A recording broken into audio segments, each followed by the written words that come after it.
نأخذ حرفا جديدا في اللوحة التي تلي ذلك، وهي مخرج حرف الفاء. نأخذ اللوحة التي بعد هذه اللوحة.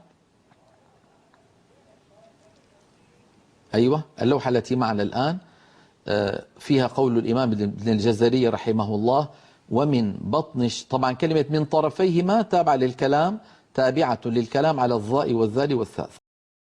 قال رحمه الله: ومن بطن الشفة فالفاء، الفلفاء يعني فالفاء، نعم، حذف الهمزة من أجل الوزن الشعري.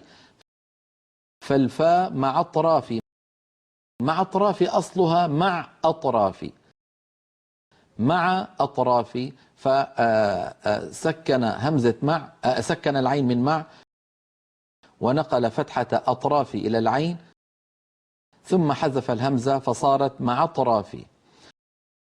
فالفاء مع أطراف الثنايا المشرفة.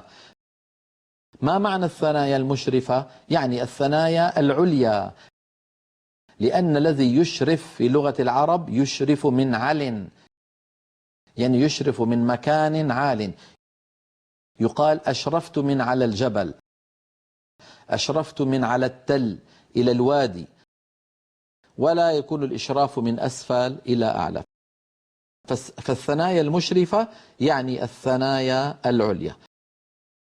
إذن باطن الشفة، لما قال بطن الشفة مراده باطن الشفة، ولكن الوزن الشعري لم يساعده فقال بطن الشفة. فلا يظن ظان بأن البطن يعني نعم، البطن هو بمعنى الباطن.